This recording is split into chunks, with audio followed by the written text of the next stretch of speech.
Moving forward, I would like to call upon Mr. Gohar Hassan sir, IPS Deputy Superintendent Police from Adhapur. We thank you for accepting our invitation graciously and giving us your precious time. It will be a very special experience for all of us to listen few words from you. Mr. Gohar Hassan sir. सबसे पहले तो मैं शुक्रिया अदा करना चाहूँगा Shaheen academy के सभी ज़िम्मेदारान जो हैं यहाँ स्टेज पे मौजूद हैं। जज़ाकल्लाह, आपने ये मौका फ़राहम किया कि छोटे भाई बहन और जो बड़े भाई और जो वालिद जैसी शख्सियत यहाँ पे मौजूद हैं, सबसे इंटरैक्ट करने का, दो अल्फाज में बात करने का। मेरा नाम गौहर हसन है, मेरा ताल्लुक़ बिहार से है और मैंने 2019 में यूपीएससी सिविल सर्विसेज का एग्ज़ाम क्वालिफाई किया था और मेरी 137th रैंक थी और उसके थ्रू मुझे इंडियन पुलिस सर्विस एलोकेट हुई।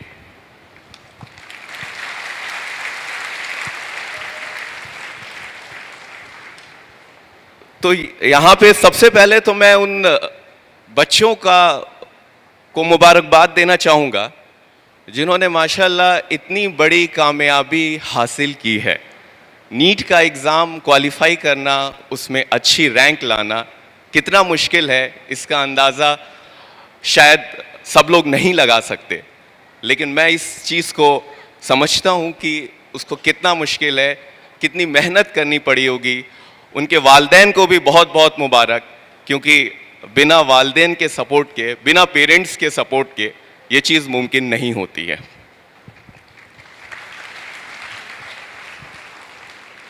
मेरा ख्याल है मैं बस आज थोड़ी बात करने आया हूँ, ऐसा नहीं कि मैं कुछ सरमन देता हूँ या आप आज से 2-4 साल पहले मैं भी ऐसे ही बैठा रहता था। बड़े लोग यहाँ पे मौजूद हैं, लेकिन मेरा ख्याल है कि यहाँ पे 3-4 तरह के बच्चों में लोग बैठे हुए हैं। एक तो वो जिन्होंने अल्हम्दुलिल्लाह कामयाबी हासिल कर ली है, जो एक अच्छी रैंक के साथ हैं और वो आगे अपनी ज़िंदगी में दूसरे मरहलों पे आगे बढ़ेंगे। दूसरे वो लोग हैं जिन्होंने साल भर मेहनत की होगी, अपना बेस्ट दिया होगा, शायद कुछ मजबूरी रही हो कि ऐन मौके पे तबीयत ख़राब हो गई हो या कुछ ऐसा रहा हो जिसकी वजह से या तो उतनी अच्छी रैंक नहीं आ पाई हो या अनफॉर्चुनेटली उनका एग्ज़ाम में नहीं हो पाया हो। तीसरे शायद इस तरह के लोग होंगे जो मुझसे, जो मेरे तरह के होंगे, जिनका ताल्लुक़, जिनको लगता है ठीक है आगे कल पढ़ाई करेंगे, आज तो ठीक है, आज का मामला तो गुजर गया। और मैं आपको शॉर्ट में अपने बारे में बताता हूँ। मेरे 4 भाई बहन हैं और उनमें से सबसे नकारा मैं ही था पढ़ने में। तो मेरे वालिद साहब जो कि प्रोफेसर थे, अल्लाह उन्हें जन्नत नसीब करे, उनका इंतकाल हो चुका है, वो हमेशा कहा करते थे कि आखिर मैंने ज़िंदगी में, बहुत नमाजी थे, बहुत परहेज़गार थे, ज़िंदगी में कभी एक पैसा उन्होंने ऐसा नहीं कमाया जिस पे उनको अफसोस हो सके। लेकिन वो मुझसे अक्सर कहा करते थे ये बात कि मैंने ज़िंदगी में आखिर ऐसी क्या गलती की है कि अल्लाह ने तुमको इस तरह का बना दिया। मैंने सीबीएसई से, मेरे ख्याल से ज़्यादातर लड़के यहाँ सीबीएसई के बैठे हुए होंगे, मैंने सीबीएसई से 10वीं 2 बार में पास किया था। पहली बार में पास कर गया था मैं, मेरे कुछ 45% मार्क्स थे, और जब मेरे वालिद साहब ने कहा ये नंबर लेके तुम कहाँ जाओगे, तो मुझे लगा मैं पास कर गया, मैं इसी पे खुश था। लेकिन उनके बड़े इसरार करने पर मैंने दोबारा एग्ज़ाम दिया, तो आज भी मुझे याद है कि मेरे 70% मार्क्स आ गए थे, तो मेरे मोहल्ले में मिठाई बांटनी पड़ी। वो लोग इतने खुश थे 70% मार्क्स पे।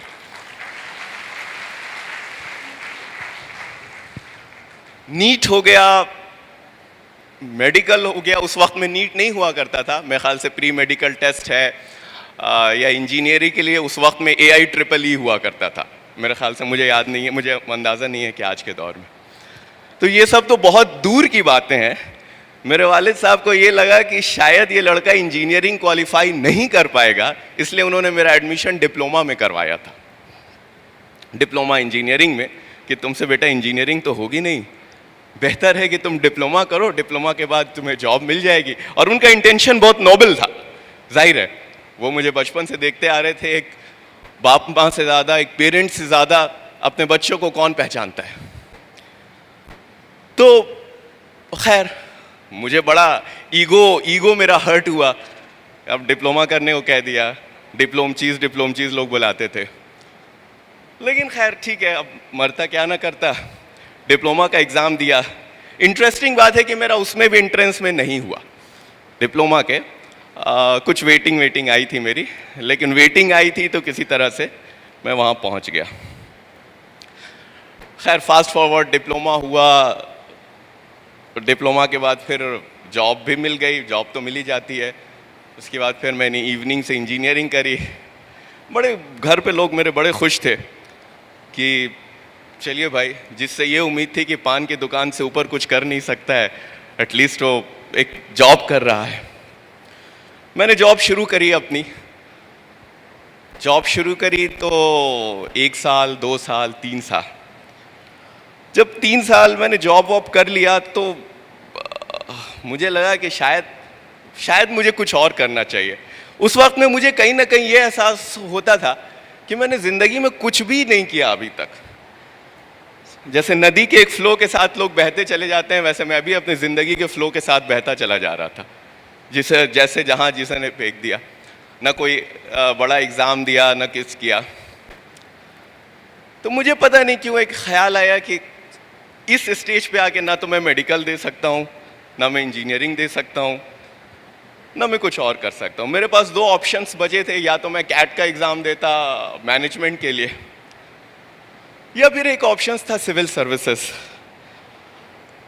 मुझे बहुत ज़्यादा अंदाज़ा तो नहीं है कि महाराष्ट्र में लोग इसका क्या वो करते हैं, बट बिहार में एक बड़ा कोई भी पेरेंट्स को, ख़ास करके जो मिडिल क्लास के पेरेंट्स होते हैं, उनके अंदर एक ये रहता है कि भाई मेरा बच्चा IAS IPS बने, सिविल सर्विसेज में जाए। मतलब वो एक बड़ा उसको लगता है कि पता नहीं क्या हो जाएगा वो बनकर। हालांकि ऐसा कुछ नहीं है, ठीक है, ये भी एक नौकरी है। तो खैर मुझे एहसास, तो वो जहनियत तो वही थी, तो मुझे ये एहसास हुआ कि मुझे सिविल सर्विसेज की प्रिपरेशन करनी चाहिए। तो जब मैंने एकदम मुअज़्ज़म इरादा कर लिया कि नहीं मुझे करना है, तो मैंने अपने वालिद साहब को फ़ोन किया कि मैं ऐसा सोच रहा हूँ। वो सोचने लगे। अभी तो मुझे थोड़ा सुकून मिला था कि इसने नौकरी शुरू की है, अब इसकी ज़िंदगी थोड़ी सी सेटल हुई है, आगे का मामला होगा, अब आगे की चीज़ें देखी जाएगी। अब ये नौकरी छोड़ने की बात करने लगा। तो उन्होंने कहा कि लगता है तुम ज़्यादा थक वक गए हो, नौकरी में तुम्हारा ज़्यादा प्रेशर है तुम पे, तुम आओ घर छुट्टी लेकर के। यार ठीक है, मैं घर पहुंच गया। घर पहुंचा, मैंने उनसे कहा कि मैं ऐसा सोच रहा हूँ। तो उन्होंने कहा कि तुम्हारा कोई दोस्त तैयारी वारी करने का इरादा किया है क्या? कोई है जो तुम्हारे साथ जो इस तरह का कोशिश कर रहा है, जिसके तुम सोबत में तुमको भी लग रहा है हम भी कर लेंगे? और दूसरा, तुमको अंदाज़ा है ना तुम किस चीज़ की बात कर रहे हो? कहा जाता है ये हिंदुस्तान का सबसे मुश्किल एग्ज़ाम है, तुम्हें अंदाज़ा तो है? तो नहीं हमको पता है, ये वो ऐसे वैसे। उन्होंने कहा कि देखो, मुझसे ज़्यादा खुश कोई नहीं होगा अगर तुम वाकई दिल से, अगर तुम्हारे अंदर इरादा है कि तुम इस तरह से कर सकते हो, लेकिन ऐसा ना हो कि 2 महीने बाद तुमको एहसास हो कि ये हमसे हो नहीं पा रहा है, तो ना खुदा ही मिले, ना विसाले सनम, ना इधर के रहे ना उधर के वाला मामला हो जाएगा। तो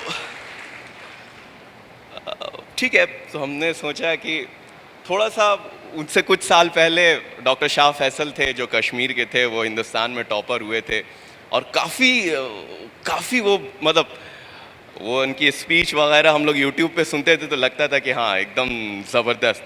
वो इकबाल का एक शेर है जो वो बार बार दोहराते हैं, और वाकई उनके पढ़ने से ही मुझे पता चला कि वो कितनी गहराई है उसमें, कितना मीनिंग है कि दयार इश्क में अपना मकाम पैदा कर, नया ज़माना नई सुबह शाम पैदा कर, खुदा अगर दिल फितरत शनास दे तुझको, सुकूते लाला गुल से कलाम पैदा कर।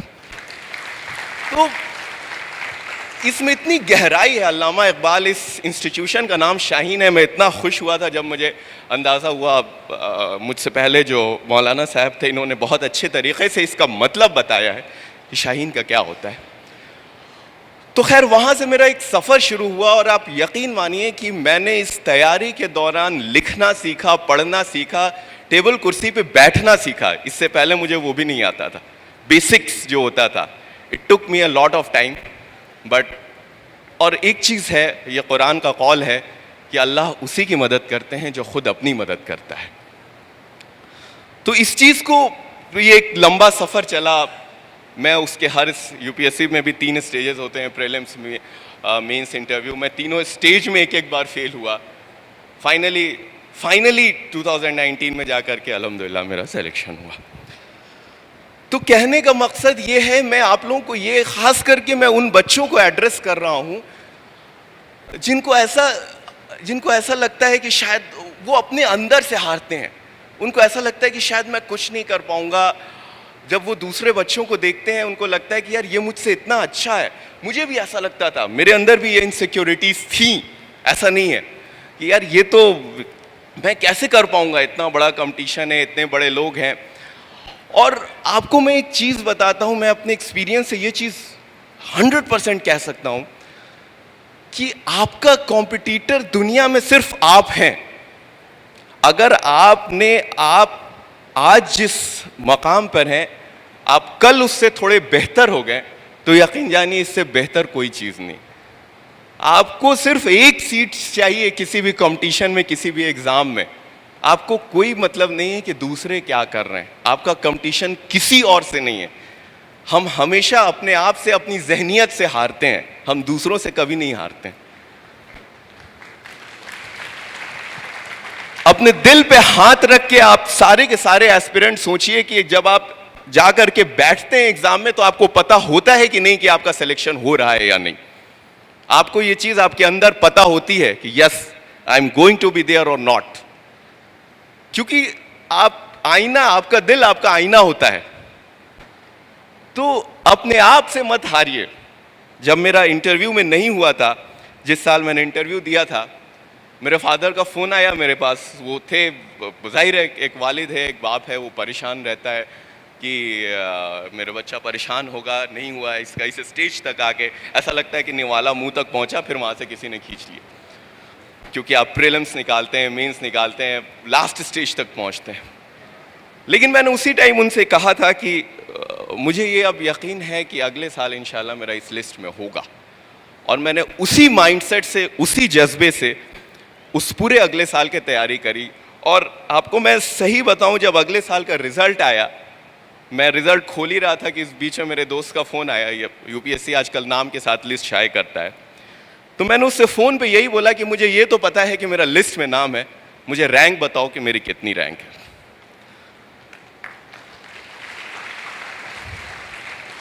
और ये मैं 4 बार फेलियर होने के बाद की बात कर रहा हूँ। ऐसा नहीं कि मैं पहली बार में, किसी तरह का कोई गुरूर नहीं किसी का, बस मुझे अपने अंदर यकीन था कि हाँ। और आप सबको, जितने भी एस्पिरेंट, जितने भी लोग यहाँ बैठे हैं, उनको पता होता है। आज जो लोग बैठे हैं, जिन लोगों को अगले साल देना है, आज ये चीज़ सोचिए अपने जहन में कि अगले साल मेरा नाम वहाँ पे होगा। और ये जो पॉजिटिव एनर्जी होती है ना आपके जहन में, वो आपको डिराइव करती है, वो आपको अपने गोल की तरफ खींचती है। तो आप अगर अपने जहन, आप सुबह सुबह उठ करके आप अगर ये सोचेंगे yes I am going to be there, जहाँ आप चाहते हैं, जहाँ आपके वालिदैन चाहते हैं, जहाँ आपके पेरेंट्स चाहते हैं, यकीन जानिए आपके पेरेंट्स, आपके वालिदैन आपके लिए इतना सैक्रिफाइस करते हैं कि हम लोग इस चीज़ का इमेजिन भी नहीं, इसका अंदाज़ा भी नहीं लगा सकते हैं। कितनी दुआ करते हैं, कितनी रात जागते हैं, कितने आंसू गिराते हैं। और क्या सिर्फ आपकी कामयाबी, मेरा सिलेक्शन हुआ, उसके विदिन 1 ईयर मेरे वालिद साहब का इंतकाल हो गया। आज वो नहीं देख रहे हैं कि मैं कहाँ हूँ, क्या हूँ। उन्होंने अपनी ज़िंदगी इस चीज़ में सर्व कर दी कि उनके बच्चे अच्छा से अच्छा कर सकें। अल्हम्दुलिल्लाह आज मेरे चारों भाई बहन एक अच्छी जगहों पर हैं, लेकिन और मेरे वालिद नहीं हैं इसको देखने को। तो इसलिए आप सब के लिए, जितने बच्चे यहाँ पे बैठे हैं, ये सारी चीज़ें जो हैं सिर्फ आपके लिए हैं। ये आपके फ्यूचर के लिए है। आप इस चीज को समझिए। इकबाल का वो कौल है, खुद ही को कर बुलंद इतना कि हर तकदीर से पहले खुदा खुद बंदे से पूछे, बता तेरी रजा क्या है।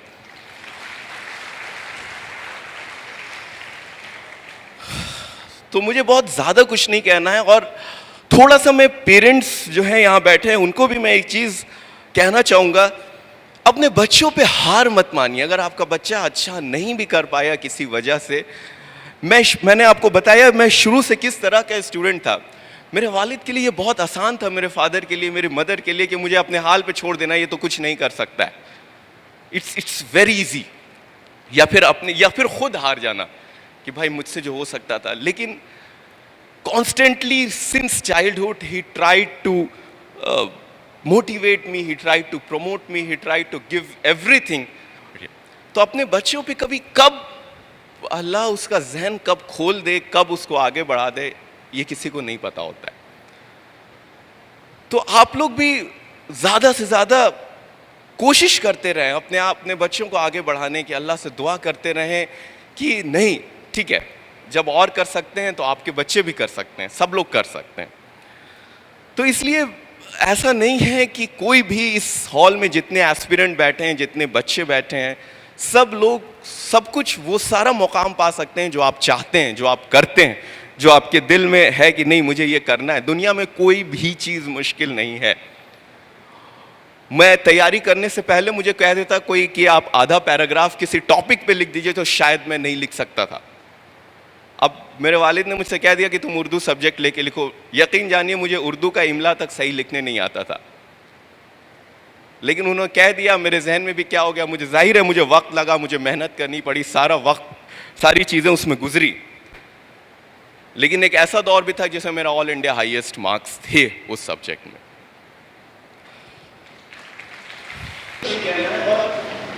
कोई भी चीज दुनिया में कोई भी चीज मुश्किल नहीं है। Everyone who is sitting here is an Einstein, is a Newton in itself, in himself, in herself. There is nothing which is impossible for him. हर कोई डिफरेंट है, हर किसी के पास अपनी कैरेक्टरिस्टिक्स है, हर कोई डिफरेंट है, हर कोई यूनिक है।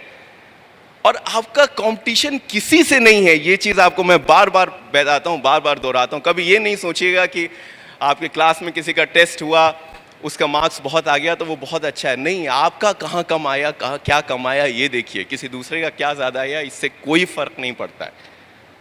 आपका कंपटीशन उससे नहीं है, आपका कंपटीशन अपने आप से है।